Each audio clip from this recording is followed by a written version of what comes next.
మహాశివుడి గురించి ఒక 5 విషయాలు మనం తెలుసుకుందాం. ఒకటి, నంది.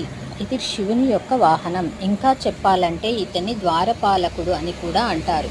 ఎవరైతే కైలాసానికి వెళ్ళాలి అనుకుంటే ఖచ్చితంగా ఇతనికి చెప్పి వెళ్ళాలి. శివునితో మాట్లాడాలి అనుకుంటే నందికి చెప్పాలి. అందుకే ఎవరైనా కోరికలు నంది చెవిలో చెప్తే అవి శివుడికి చేరుతాయని చెబుతారు. 2, రుద్రాక్ష.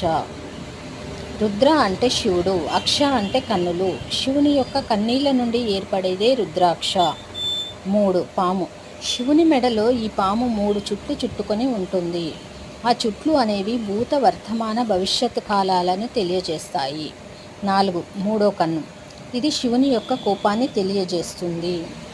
5, త్రిశూలం.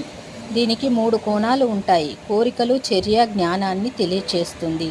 హాయ్ ఫ్రెండ్స్, నా ఛానల్ మీకు నచ్చినట్లుంటే లైక్, షేర్, సబ్స్క్రైబ్.